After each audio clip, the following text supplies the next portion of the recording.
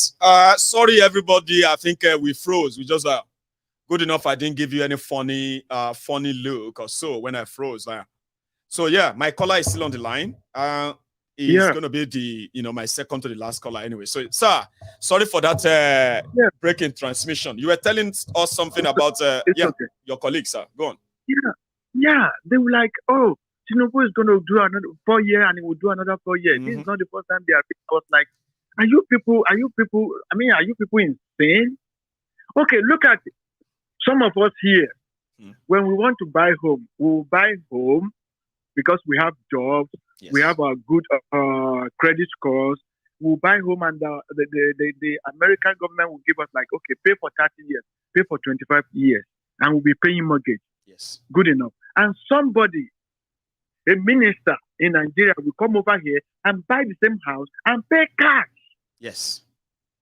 And you people are like, you'll be laughing, Otobo Kayamo is here buying a house. I was jogging and people didn't say nothing. I wish that house in Texas here. So that we will gather ourselves and go there and show him what it takes. Because I don't know why people are still like this. As we have said it before that they don't really hate corruption in Nigeria. So the people who are defending people like Otobo Keyamo, they are saying that if it is you will not steal the money too. It's like the Nigerians expect those who represent them to steal. So if you go there and you don't steal, that means you have failed. I don't even know how it is like if you go to a government and you don't steal, how people are going to treat you. Probably they're going to treat you like a leper. Well, I don't know. Well, let them swear in Kolu in a couple of weeks to come. And like Nnamdi Kanu said, the situation in Sudan will be a shit play with what is coming. We will all live to witness it. At least we survived Buhari. And the people that we even tried to save from Buhari, some of them until it was too late before they finally kind of retracted. Or these two, time will tell. You have a good one, sir. Time will tell. And you have a good week as well. Thank you so much. So I have a veteran, Osita. Man, I don't know why. I'm feeling some. It's like I'm feeling some tingling in my throat. My throat somehow. Baba, how are you?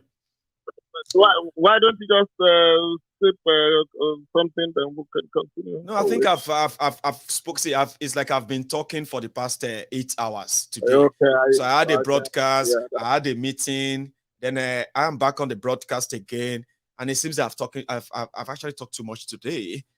Anyway, I'm almost at the end of the end of the program. So, Osita, how are you? All right, I'm good. And you, how's the weekend? I am very well. My weekend seems to be all right. So far, so good. It's almost kind of wrapping up anyway. This is the first time I'm calling on your Sunday program. Right. Yeah. Okay. Very quickly, I want to start with a question. I want to know if it is a joke or if it is true that Buhari said if he doesn't find peace in Nigeria, he will move to Niger Republic. Okay. Just because you ask, okay, if you have the time, let's just use 2 minutes. I have it where he said it. Osita, let's go for 2 minutes. You hear it from him, then you can make your statement so that will answer your question. Buhari. Who are the Chief Justices of the Supreme Court? Hausa Fulani from Zaria, Anusiman from Niger, and then as a government, Fulani men, my neighbor. They are all Muslims, they are all from the north, they all voted me out in the Supreme Court, so why does religion and ethnicity work there? I say I will keep on trying because I wouldn't allow anything to stop me. So the first time, yes, I tried and got it. So as well as the 5th time, and I think the 6th time. So finally, I can't even wait to go home. If you said tax, I'll move to Niger Republic.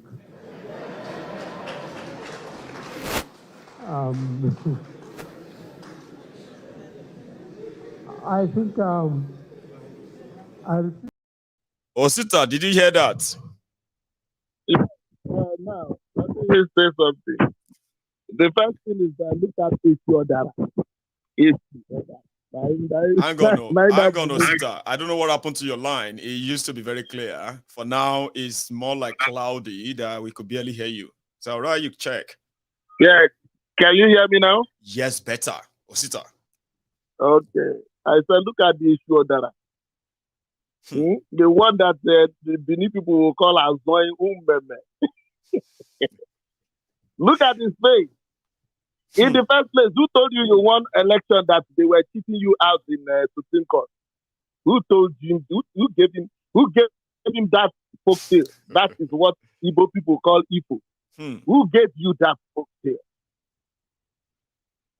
Just look at what he was trying to talk about. That 3 times the Supreme Court. Who gave you what gave you the petulance that you actually won an election? Who voted? Who voted?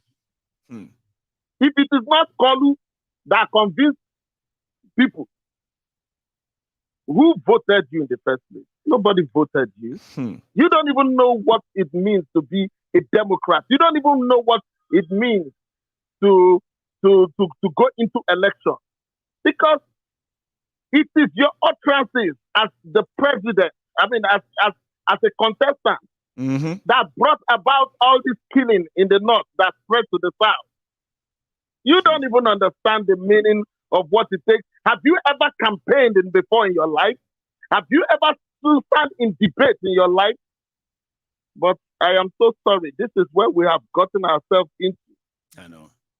We were saying that the PDP is so bad, but we didn't know that there is something that is worse than being bad. We never know. If you want to become a grand member of APC, believe me, you have to go to the occultic world to get your own certification in order for you to operate in this so-called APC. We thought we saw PDP. We didn't know that there was something more worse than the PDP. Now, we are crowning it all with somebody who is a drug elite. He's a drug elite. This one is not even what they call it. It's not a political elite. This one is a drug elite. A drug one. If I have my way in Nigeria today, believe me, I will not only stop Tinubu from being the president, I will rip him off that senator or the governor, they call him. Because he actually didn't even win those elections in the first place. No. Because when you have all these things, all these cockroaches in your cupboard, how can you say you went into election and won Lagos State governorship, or you won senatorial seat in a country, in a society? That means we, the followers, they look at us as if we are dumb. And if it comes to the part of the judiciary and they do whatever they do, that means they see us as what the ordinary street man in Nigeria the street boy in Nigeria will call, we are mugus. That's what they think.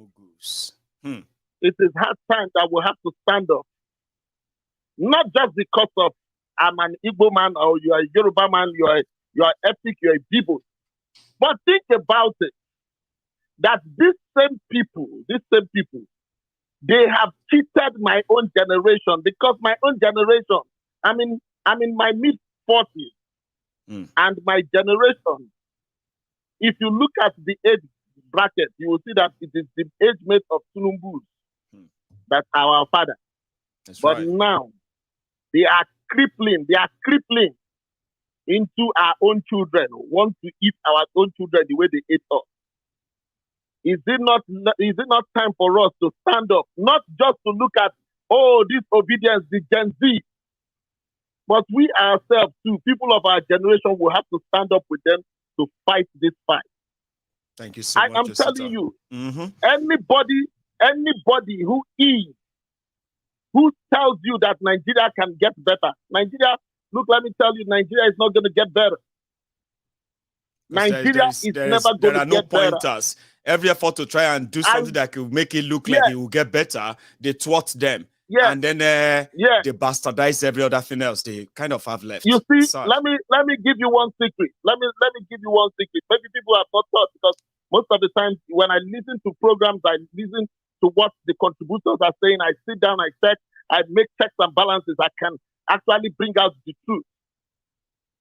Afenifere, they have always they stood for one thing, and that is the restructuring of Nigeria.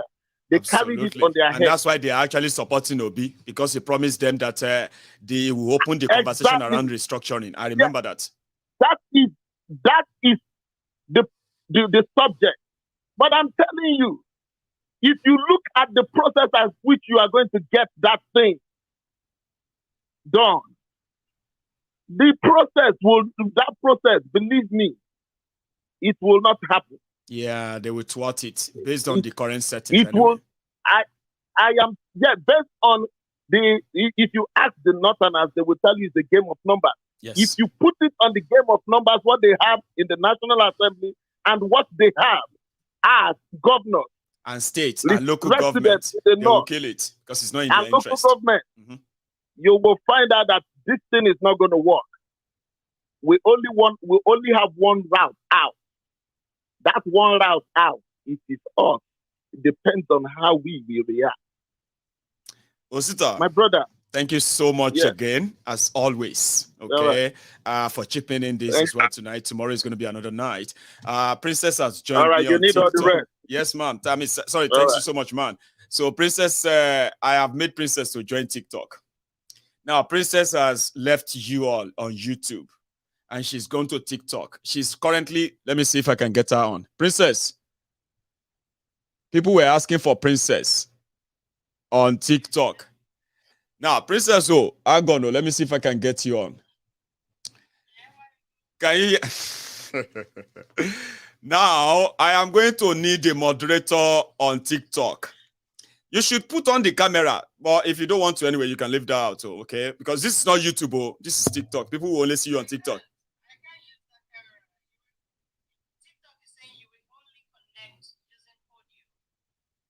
Oh, anyway, we are all new. So people have been asking for you on TikTok. Now they know that you are on TikTok. So Princess Balogun is on TikTok. So she is going to be part of the moderator of that TikTok page of Mayegun.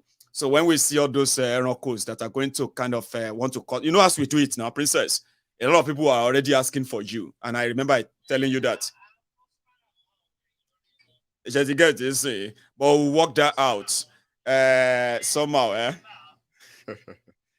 Anyway, Princess, I am going to say you should stay on because I'm about to round up the program on here. But I always kind of end it on the TikTok after all, okay? So let me say goodbye to my friends and everybody on the Temple of Truth on other places, YouTube and Facebook. Thank you to all of you. If you are watching this program, if you join us midway, right, I advise you to start watching from the start in order to catch up on what we really discussed. I spoke for about 1 hour, 40 minutes. Remember that. So if you want to hear my own part, you should go and play the video from 5 minutes to 1 hour, 40 minutes. That's where Mayegun spoke.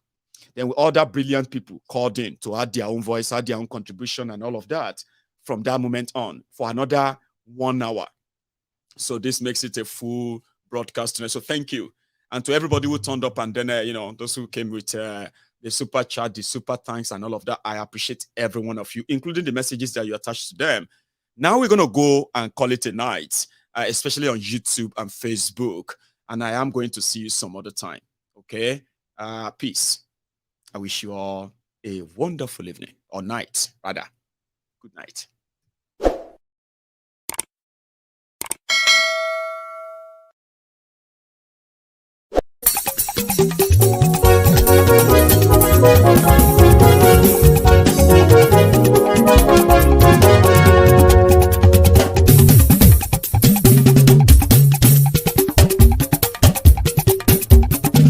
Mayegun làwa mọ̀ làmọ̀ tó dòdòdò.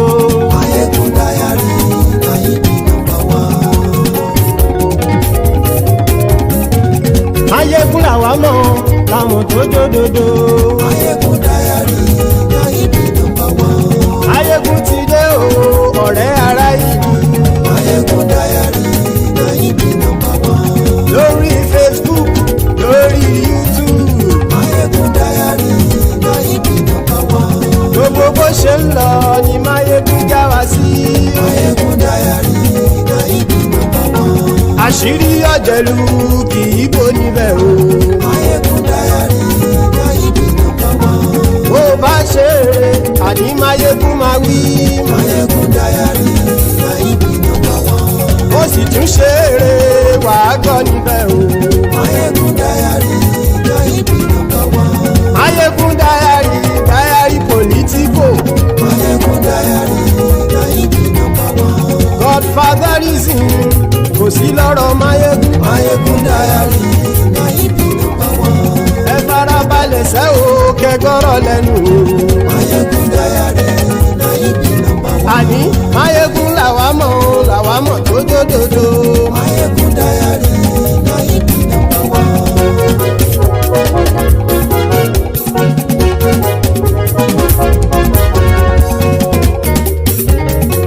Àní ẹ̀sùn ràkì. Mayegun ti dé. Mayegun ti dé. Ọ̀jẹ̀lú ẹ̀sùn ràkì. Mayegun ti dé. Àní ẹ̀sùn ràkì. Mayegun ti dé. Lórí Facebook. Mayegun ti dé. Àní ẹ̀sùn ràkì. Mayegun ti dé. Lórí YouTube. Mayegun ti dé. Àní ẹ̀sùn ràkì. Mayegun ti dé. Bọ́ bàbá gbé wúrẹ́. Mayegun máa wí. Àní ẹ̀sùn ràkì. Mayegun ti dé. Ijó ìgbádìyẹ. Mayegun máa wí. Àní ẹ̀sùn ràkì. Mayegun ti dé. Pẹ̀sìdó bá rúfin o. Mayegun máa wí. Àní ẹ̀sùn ràkì. Mayegun ti dé. Kí gómìnà kówó jẹ. Mayegun máa wí. Àní ẹ̀sùn ràkì. Mayegun ti dé. Ọlọ́pàá tí ń darí bá. Mayegun máa wí. Àní ẹ̀sùn ràkì. Mayegun ti dé. Aṣòfin tí ń rúfin o. Mayegun máa wí. Àní ẹ̀sùn ràkì. Mayegun ti dé. Òpùrọ́ olóṣèlú. Mayegun máa wí. Àní ẹ̀sùn ràkì. Mayegun ti dé. Ọ̀jẹ̀lú ẹ̀sùn ràkì. Mayegun ti dé. Àní ẹ̀sùn ràkì. Mayegun ti dé.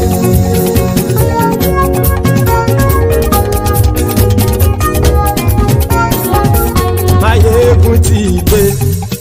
Gbogbo ọ̀jẹ̀lú ẹ̀sùn ràkì. Mayegun ti dé. Gbogbo ọ̀jẹ̀lú ẹ̀sùn ràkì. Ṣùgbọ́n ní bá ti ṣe èyí tó yẹ kí wọ́n ṣe, ọmọ bá dèrò ní fi wọ́n níran o. Mayegun ti dé. Gbogbo ọ̀jẹ̀lú ẹ̀sùn ràkì. Mayegun ti dé. Gbogbo ọ̀jẹ̀lú ẹ̀sùn ràkì. Ṣùgbọ́n ní bá ti ṣe èyí tó yẹ kí wọ́n ṣe, ọmọ bá dèrò ní fi wọ́n níran. Wọ́n fowó bẹ́ẹ̀ o. Mayegun ó sọ pé wọ́n ò fẹ́ bẹ̀. Wọ́n fowó bẹ́ẹ̀. Mayegun ó sọ pé wọ́n ò fẹ́ bẹ̀. Oníkanṣá ti ṣe èyí tó yẹ kí wọ́n ṣe fáwọn ará ìlú tó gbé wọn débẹ̀ o. Àyè. Mayegun ti dé. Gbogbo ọ̀jẹ̀lú ẹ̀sùn ràkì. Mayegun ti dé. Gbogbo ọ̀jẹ̀lú ẹ̀sùn ràkì. Ṣùgbọ́n ní bá ti ṣe yìí tó yẹ kí wọ́n ṣe, ọmọ bá dẹ́rọ̀ ò ní fi wọ́n níran. Ha! Kì máa yí ṣe eré. Ọ̀rọ̀ yìí kì í ṣe ẹ̀fẹ̀. Kì máa yí ṣe eré. Ọ̀rọ̀ yìí kì í ṣe ẹ̀fẹ̀. Ẹni bá ti lè lẹ́bọ̀ lẹ́rù o, ọmọ bá dèrò kàṣà ìtú wọn síta. Mayegun ti dé. Gbogbo ọ̀jẹ̀lú ẹ̀sùn ràkì. Mayegun ti dé. Gbogbo ọ̀jẹ̀lú ẹ̀sùn ràkì. Ṣùgbọ́n ní ní bá ti ṣe yìí tó yẹ kí wọ́n ṣe ọmọ bá dẹ́rọ̀ ò ní fi wọ́n níran. tẹnitẹni ọmọ máyégún ọ̀rẹ́ ara ìlú mọ̀mọ́ ni mo fọlọ́run sọ ẹ̀ bá kìlẹ́bù lóòótọ́ olódodo ìlú ọ̀tá ìlú mọ̀mọ́ ni ìwọ ṣá máa ń ṣọ́ra kò sì mọ́ bẹ̀rù bọ́tà ń lè rí bóníṣègùn lé káwọn mọ̀mọ́ fi ṣera wọn ni ó ti dẹrùn tí wọn ò gbọ́dọ̀ sè mọ́bẹ̀. èèpo ọ̀gọ̀lọ́mọ bá dérò tàjẹ́ ò gbọ́dọ̀ jẹ́ ó ti dọba lórí àbínú ẹni kò sì mọ́ bùyà àìsíwọ́lu ní ẹnìkẹ́ ìgbódì ẹyin lábàrá o ó kó ẹni tó bá dán wò á kàmù máyé ègún ti dé gbogbo ọ̀jẹ̀lú ẹ̀ túnra kì máyégún ti dé gbogbo ọ̀jẹ̀lú ẹ̀ túnra kì o ẹni bá ti ṣe yìí tó yẹ kí wọ́n ṣe ọmọ bá dèrò òní fi wọ́n níran o. máyégún ti dé gbogbo ọ̀jẹ̀lú ẹ̀ túnra kì máyégún ti dé gbogbo ọ̀jẹ̀lú ẹ̀ túnra kì ṣùgbọ́n ní bá ti ṣe yìí tó yẹ kí wọ́n ṣe ọmọ bá dẹ́rọ̀ ò ní fi wọ́n níran.